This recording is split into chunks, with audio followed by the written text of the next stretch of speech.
Judge Richard Holloway believed humiliating an ordinary woman in his courtroom would remind everyone exactly who held the power, but before the morning session came to an end, he would discover that arrogance disguised as authority had just led him to challenge the wife of the one man capable of exposing everything he thought his position could protect. The Franklin County Courthouse stood beneath an overcast autumn sky in Columbus, Ohio, its stone steps crowded with attorneys balancing legal files and anxious families waiting for hearings that might change the course of their lives. Inside courtroom 4, fluorescent lights hummed softly above polished oak benches while whispered conversations drifted through the gallery like restless currents. The air carried the familiar scent of old paper, coffee, and nervous anticipation.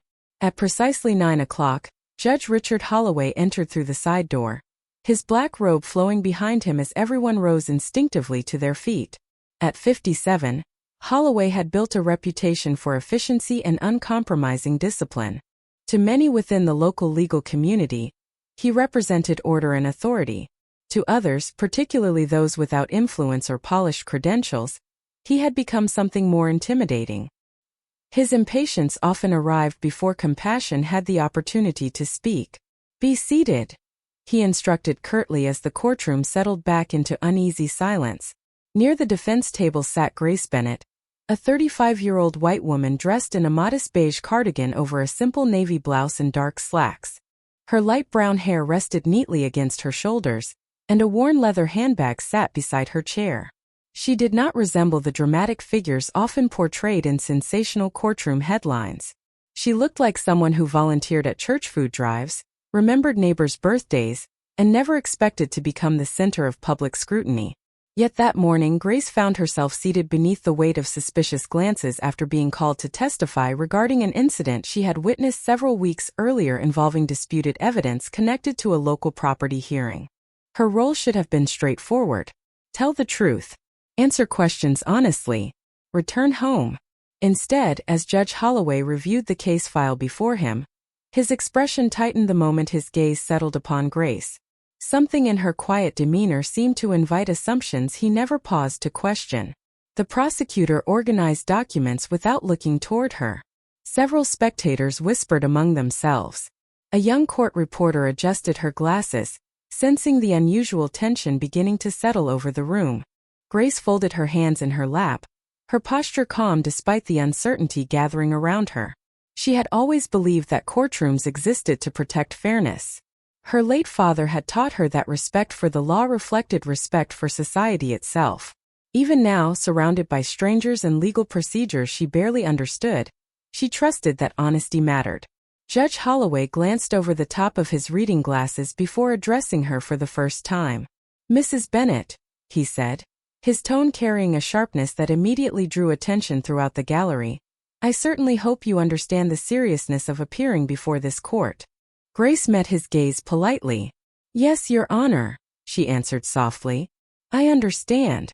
The judge leaned back in his chair as though preparing to teach a lesson rather than seek the truth. Beyond the courtroom windows, the gray morning deepened, and inside the oak-paneled chamber, no one yet realized that the quiet woman sitting alone at the defense table was about to become the center of the biggest mistake Judge Richard Holloway had ever made. The first few questions should have been routine. Grace Bennett took the witness stand, raised her hand, and promised to tell the truth with the same quiet sincerity that guided every part of her life. She sat upright beneath the fluorescent lights of courtroom 4, her hands folded neatly in her lap as the court clerk stepped away and the proceedings resumed. The gallery settled into attentive silence. A few spectators glanced toward the modestly dressed woman seated alone before returning their attention to Judge Richard Holloway. They expected another ordinary hearing. Instead, an uncomfortable shift began to settle across the oak-paneled room. "Mrs. Bennett," Judge Holloway said, adjusting his glasses as he reviewed the documents before him, "you claim to have witnessed the exchange in question from approximately 30 feet away. Is that correct?" "Yes, Your Honor," Grace answered calmly. "I was standing near the courthouse entrance after finishing volunteer work nearby." Before she could continue, the judge interrupted.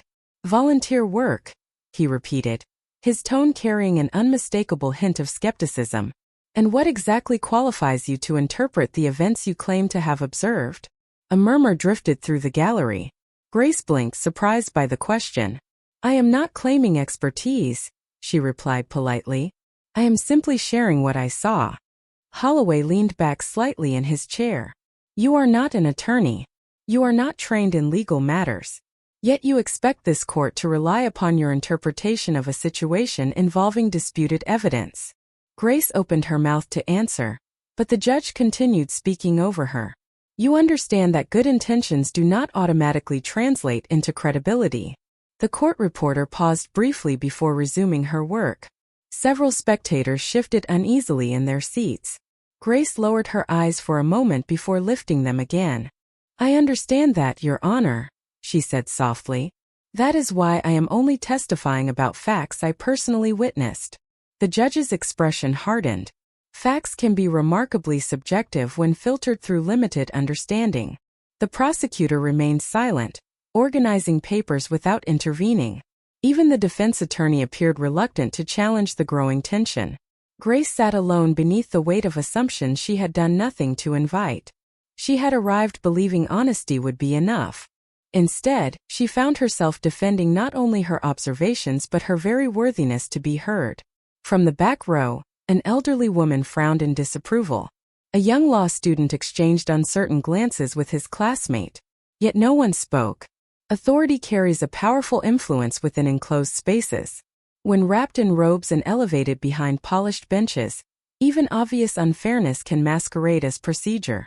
Holloway tapped his pen against the bench. Tell me, Mrs. Bennett, he said, his voice echoing through the courtroom. Have you ever testified in court before? No, Your Honor. Then perhaps you should exercise greater caution before inserting yourself into matters beyond your comprehension. The words landed heavily within the silent chamber. Grace felt dozens of eyes settle upon her. Embarrassment warmed her cheeks, but she refused to lower her voice or surrender her composure.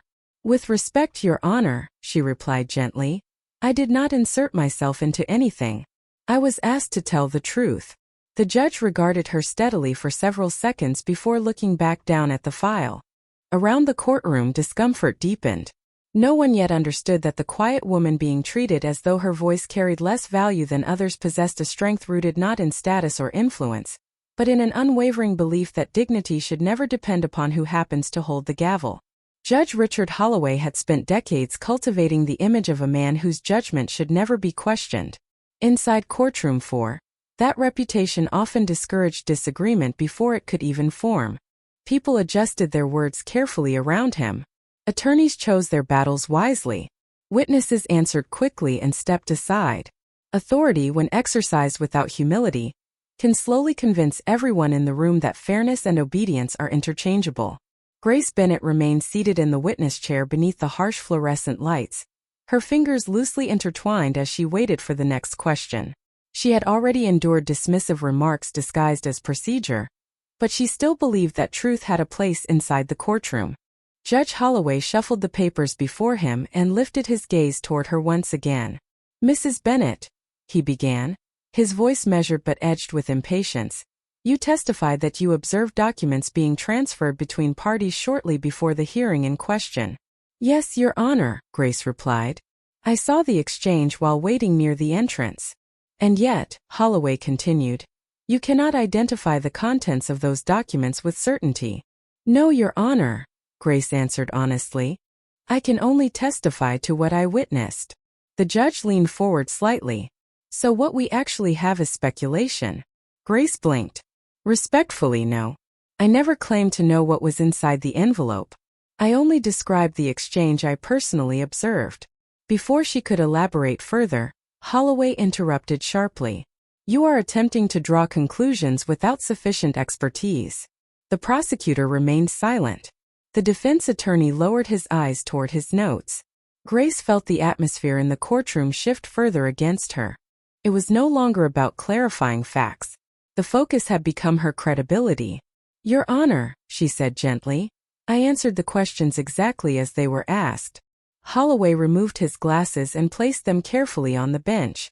Do you understand the seriousness of making statements that could influence legal proceedings? Yes, Grace replied. That is why I have been careful to distinguish facts from assumptions. The judge's expression hardened. And yet you still inserted yourself into this matter despite lacking any legal training. A murmur spread through the gallery. The elderly woman seated near the aisle frowned openly. The young law student shifted uncomfortably in his seat. Grace remained composed despite the embarrassment settling across her shoulders. I was subpoenaed to testify, she answered softly. I did not volunteer to become part of this case. The courtroom fell quiet. Holloway studied her for a moment before speaking again. Convenient. The single word landed heavier than the lengthy exchanges before it. It implied motive where none existed. It suggested dishonesty without evidence. Grace lowered her eyes briefly before meeting his gaze once more. Your Honor, she said with calm sincerity, I came here because I was asked to tell the truth. Nothing more. Several spectators exchanged uneasy glances. Even the court reporter hesitated for a fraction of a second before continuing to type. Holloway tapped the bench with measured impatience. Truth, he repeated. That depends greatly upon the reliability of the person presenting it. The silence that followed felt different. Papers no longer rustled. No one shifted in their seats. The room understood what Grace had recognized several minutes earlier. The woman in the modest cardigan was no longer being treated like a witness. She had become the target of assumptions shaped by status, appearance, and power. Still, she sat upright beneath the weight of suspicion without raising her voice or surrendering her dignity. Unaware that the deeper Judge Holloway pushed this performance of authority, the closer he moved toward a reckoning that would force the entire courtroom to reconsider what justice was meant to protect. The atmosphere inside courtroom grew heavier with every passing minute. What had begun as testimony had slowly transformed into isolation performed beneath the formal language of procedure.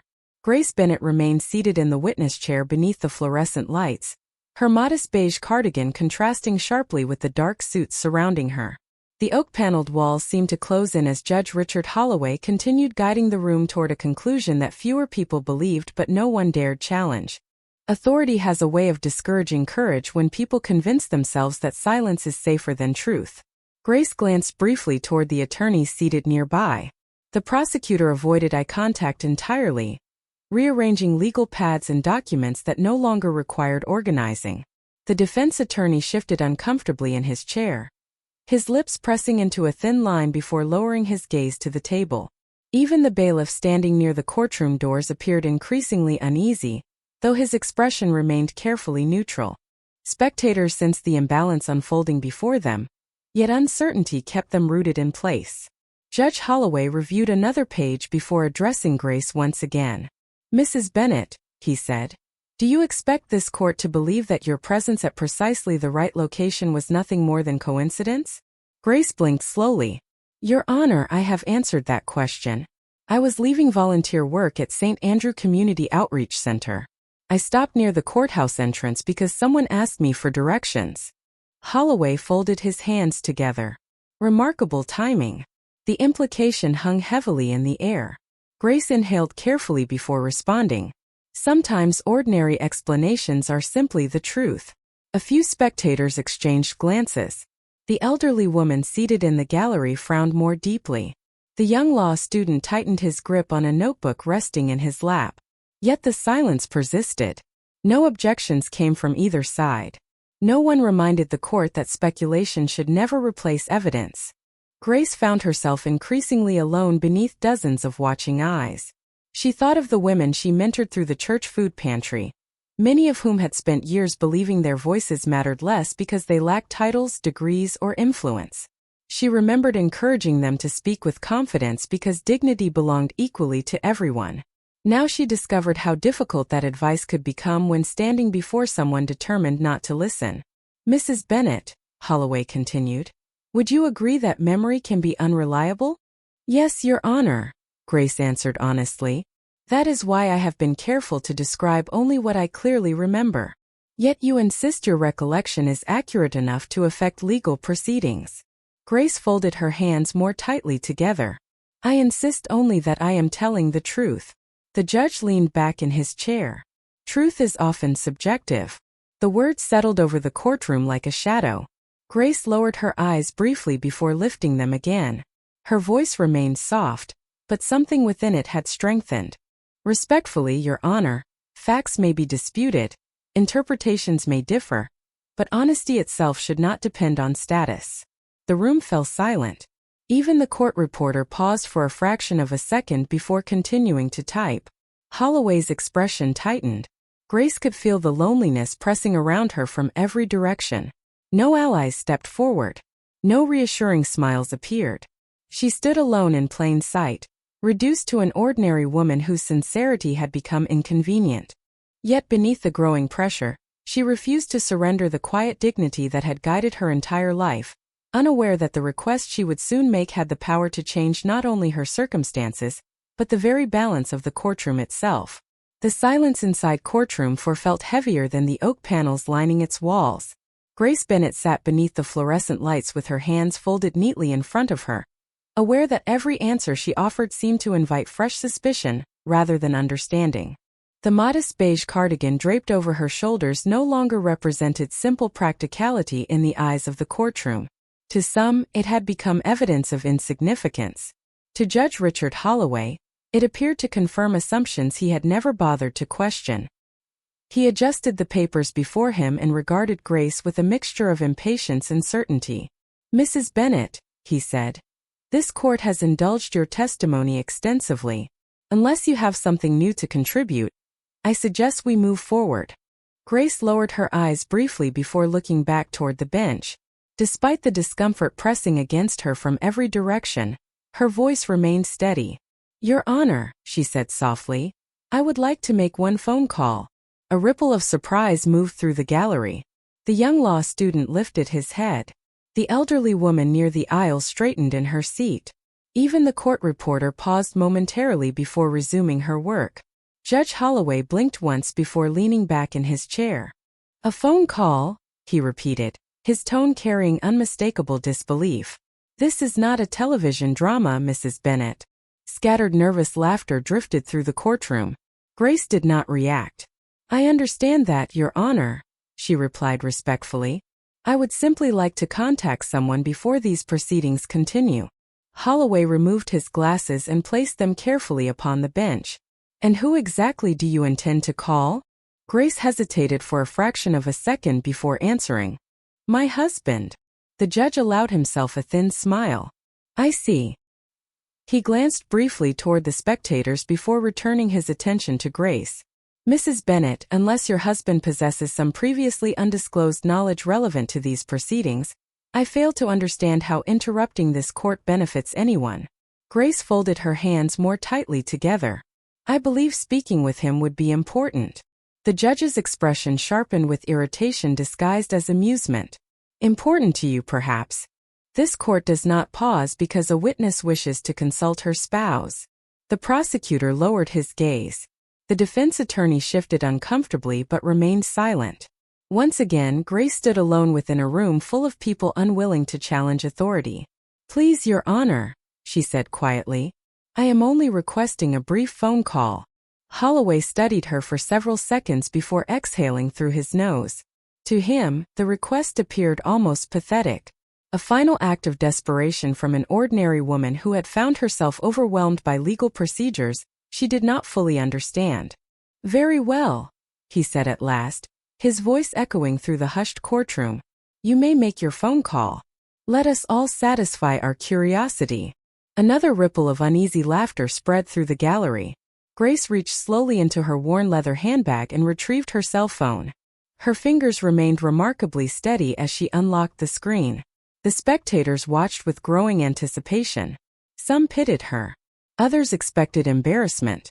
Judge Holloway glanced toward the clock above the courtroom doors before addressing her one final time. "Please make it quick, Mrs. Bennett," he said dryly.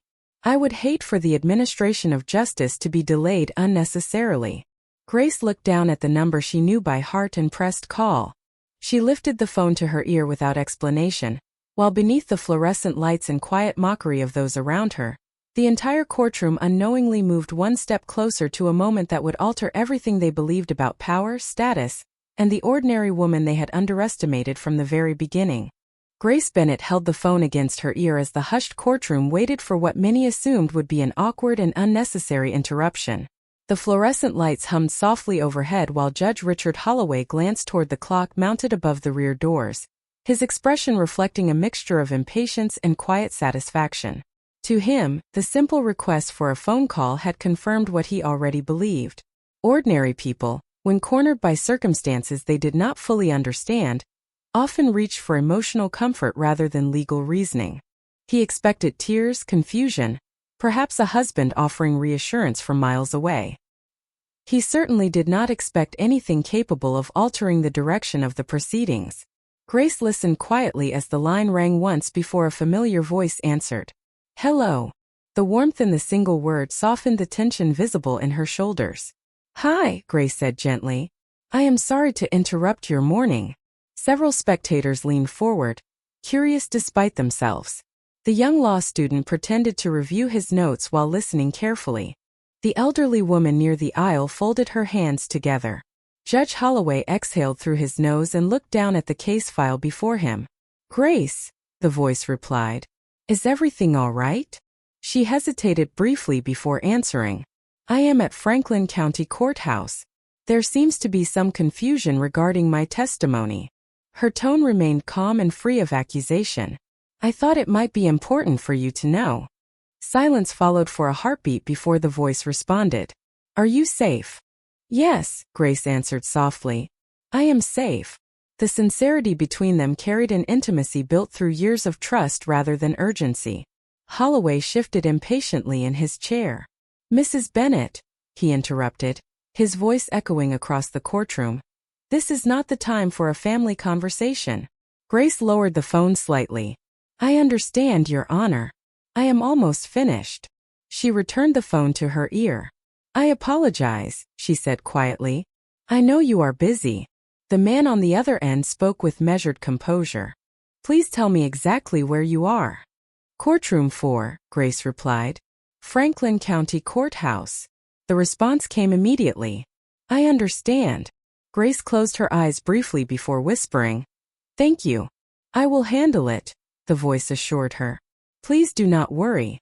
She nodded despite knowing he could not see the gesture. "I never do," she answered softly before ending the call. The courtroom remained unusually still. The conversation had been remarkably ordinary. No dramatic declarations. No raised voices. No threats. Just concern exchanged between two people who cared deeply for one another. Judge Holloway adjusted his robe before looking toward Grace with thinly disguised amusement. "Well," he said dryly, "I trust your husband has provided whatever reassurance you required." A few uncertain chuckles drifted through the gallery. Grace carefully returned her phone to her worn leather handbag. "Thank you for allowing me to make the call, Your Honor," she replied politely. Holloway tapped his pen against the bench. "I assume we can now return to matters relevant to this court." Grace folded her hands once again and looked toward the judge with the same calm expression she had maintained throughout the morning. "Of course," she said. The room settled back into uneasy silence. Spectators exchanged puzzled glances. The prosecutor resumed sorting papers. The defense attorney straightened his tie. Everyone believed the interruption had ended. No one recognized that the quiet phone call they had dismissed as the desperate act of an overwhelmed witness had already set something extraordinary into motion beyond the courthouse walls, and somewhere between assumption and certainty, Judge Richard Holloway unknowingly continued walking toward the most humbling moment of his career. Judge Richard Holloway straightened the papers before him and prepared to continue the proceedings as though nothing significant had occurred. The ordinary witness had made her phone call. The courtroom had indulged what he considered an unnecessary interruption. Order he believed had been restored. "Now," he said firmly, his voice echoing against the oak-paneled walls, "let us return our attention to the facts before this court." Grace Bennett sat quietly beneath the fluorescent lights, her hands folded neatly once again in her lap. The same calm expression remained upon her face. She offered no dramatic explanations and made no attempt to justify the conversation that had just taken place. The gallery settled back into uneasy silence. The prosecutor resumed organizing documents. The defense attorney adjusted his tie and prepared to continue. The court reporter positioned her fingers over the keyboard. Then came a soft knock at the rear courtroom doors. First few people noticed.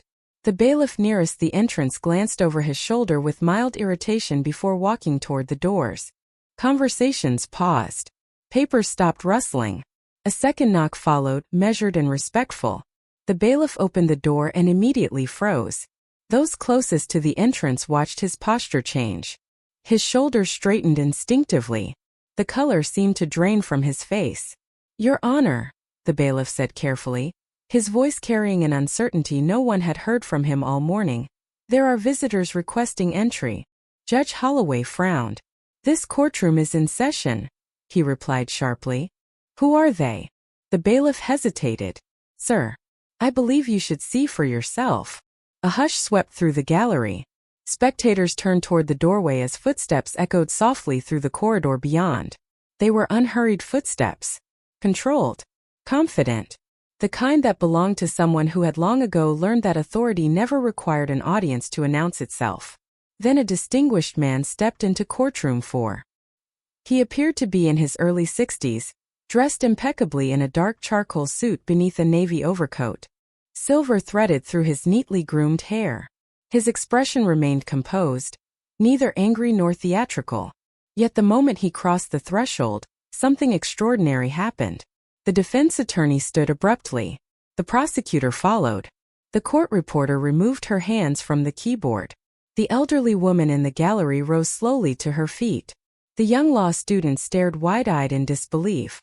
One by one, people throughout the courtroom began standing without instruction, driven by instinct and recognition rather than protocol. Judge Holloway remained seated for several bewildered seconds before his expression shifted. Confusion gave way to realization. Realization gave way to shock. His face paled visibly as his eyes widened. "No," he whispered under his breath. The man approached the center aisle with quiet dignity before his gaze settled upon Grace. The warmth that softened his features contrasted sharply with the growing tension surrounding him. "Grace," he said gently, "I am sorry you had to wait." Grace looked up at him and offered the same small smile she had carried throughout the morning. "Thank you for coming," she replied softly. Silence settled over the courtroom so completely that the faint hum of the fluorescent lights suddenly seemed deafening. Judge Richard Holloway slowly rose from behind the bench, his hands gripping its polished edge. He had spent the entire morning questioning the credibility of an ordinary woman, because he assumed simplicity reflected insignificance.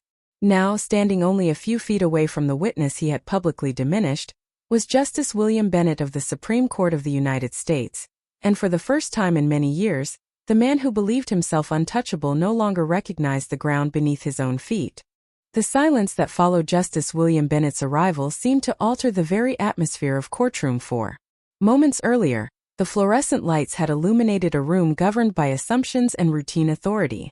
Now, beneath those same lights, every person present found themselves confronting an uncomfortable truth. Judge Richard Holloway remained standing behind the bench, his fingers gripping its polished edge as he struggled to reconcile the composed woman he had publicly diminished with the distinguished figure now standing beside her. Justice Bennett offered his wife a reassuring glance before turning his attention toward the courtroom. There was no anger in his expression, no dramatic display of outrage.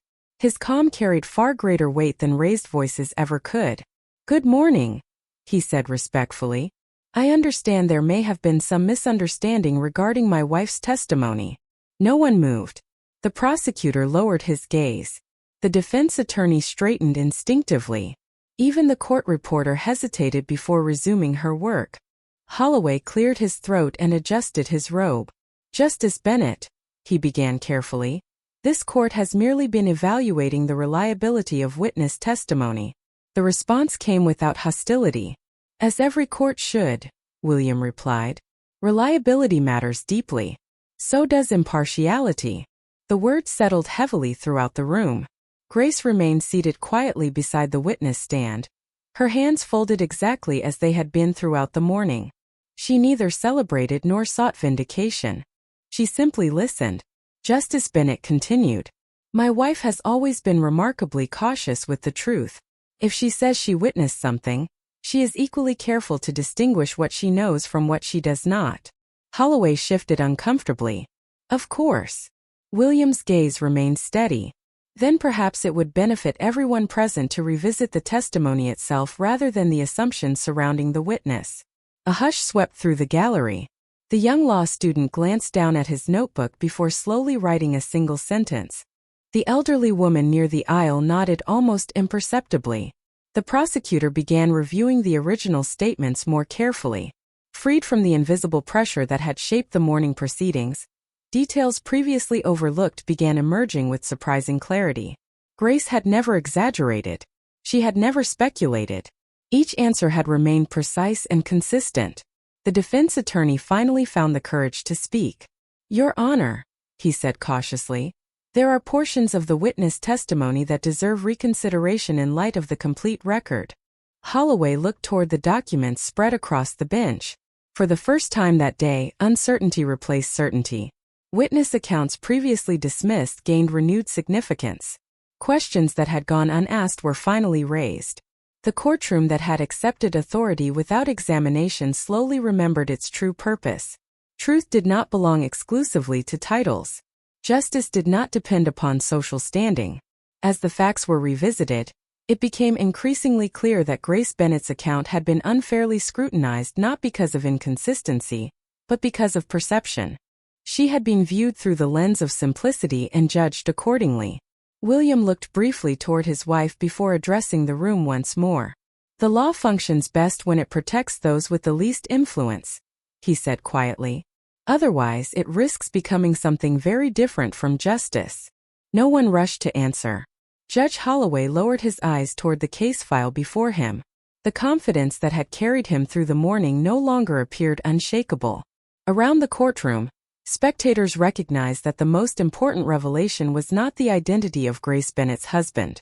It was the realization that an ordinary woman had been telling the truth from the beginning, and it had taken extraordinary circumstances for people to finally listen. The atmosphere inside courtroom 4 had changed so completely that it no longer resembled the room Grace Bennett had entered that morning. The fluorescent lights still hummed overhead. The oak-paneled walls still enclosed the same rows of benches. Yet something invisible had shifted within every person present. The confidence born from assumption had given way to reflection. Judge Richard Holloway stood behind the bench with the case file open before him, but the certainty that had once guided his every word had vanished. For the first time in many years, he understood that authority alone could not shield a person from the consequences of forgetting the humanity of those standing before them. Grace remained seated quietly beside the witness stand. She had not celebrated when the truth emerged. She had not sought humiliation in return for the humiliation she had endured. The same woman who had entered the courtroom in a modest beige cardigan and sensible shoes sat with her hands folded neatly in her lap, composed and gracious despite everything that had unfolded around her. Justice William Bennett stood beside her, his presence commanding respect without ever demanding it. Judge Holloway removed his glasses and looked toward Grace. The silence throughout the gallery deepened as spectators sensed the significance of what came next. "Mrs. Bennett," he said carefully, his voice stripped of the sharpness that had characterized the morning proceedings, "I owe you an apology." The words hung in the air with unexpected weight. Holloway lowered his eyes briefly before continuing. "I allowed assumptions regarding your appearance and circumstances to influence the manner in which I addressed your testimony. That was inappropriate. The responsibility of this court is to seek fairness without prejudice, and in that responsibility, I fell short." The courtroom remained completely still. The prosecutor stared down at his notes. The defense attorney shifted uncomfortably. The young law student listened with quiet intensity, understanding he had just witnessed a lesson no textbook could adequately teach. Grace looked toward the judge, compassion softening her expression. "Thank you, Your Honor," she replied gently. "I know the burden of responsibility can be heavy." Holloway seemed momentarily surprised by the absence of resentment in her voice. "I appreciate your grace," he said softly. William Bennett glanced toward his wife with unmistakable admiration before addressing the courtroom one final time. "The law exists to protect the dignity of every individual who enters these doors," he said. "Not only the powerful, not only the educated, not only those who know how to speak with confidence. Justice loses its meaning the moment we decide that some voices matter less than others." Several spectators nodded through tears. The elderly woman near the aisle pressed a hand against her heart. The young law student quietly closed his notebook, realizing that the most important lesson from the day had little to do with statutes or procedure. Grace rose from her seat and gathered her worn leather handbag. As she prepared to leave, Holloway spoke once more.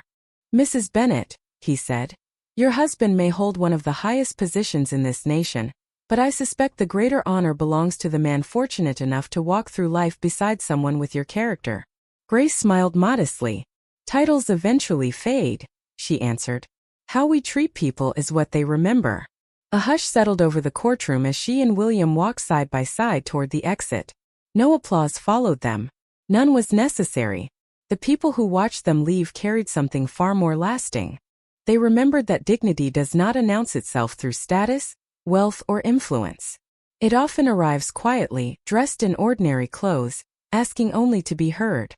And on that gray Ohio morning, everyone inside Courtroom 4 learned that true justice begins not with power, but with humility, because the person standing before you may possess extraordinary connections, but even if they do not, they still deserve to be treated with equal respect simply because they are human.